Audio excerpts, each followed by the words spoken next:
C'est-à-dire le grand programme, actuellement, on a en conservation 10% de la flore terrestre. Je dis bien la flore terrestre.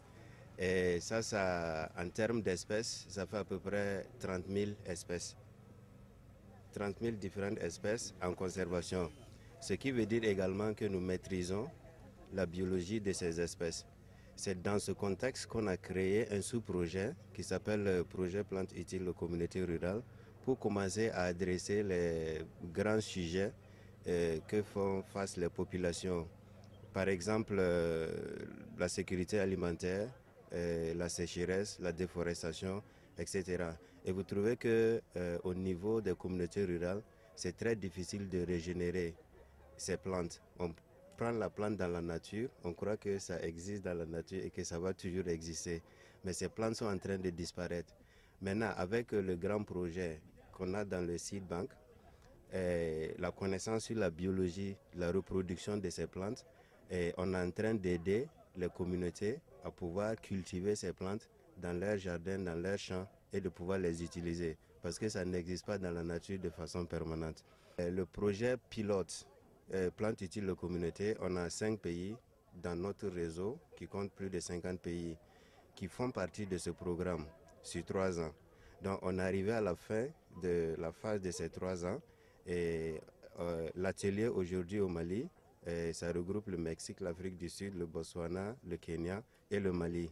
Cet atelier, c'est pour faire le point avec les partenaires et parler maintenant du programme pour la continuation de l'ensemble de nos travaux. Ça consiste en quoi? Nous travaillons ici au Mali, ce qu'on a en banque, on a à peu près 800 espèces de la flore du Mali. Ce n'est pas les céréales, juste tout ce qui se trouve dans la nature. Et ces 800 espèces, ça vient à peu près entre 40 et 50% de la flore du Mali, des espèces de plantes qui existent dans le Mali. Donc la maîtrise de la biologie de ces plantes, ça permet d'aider les communautés à les développer. Ici au Mali, nous travaillons avec les thérapeutes, particulièrement à Zégua dans le sud, qui nous ont adressé en fait une liste des espèces les plus importantes qu'ils utilisent comme plantes médicinales. On parle de communautés rurales, mais vous avez la foresterie urbaine, tout le monde utilise les plantes.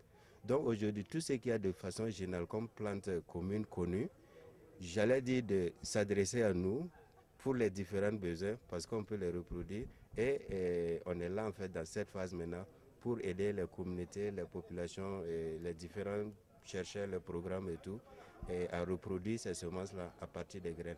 On était un peu nerveux au départ en fait pour ce travail dans la mesure où on a commencé en fait à faire ce travail sans les populations. C'est une nouvelle expérience. Vu que la population utilise beaucoup ces espèces, on a essayé de voir en fait comment on peut les rapprocher. Aujourd'hui, je vous assure qu'il y a plus de 10 communautés qui demandent à faire partie de ce programme.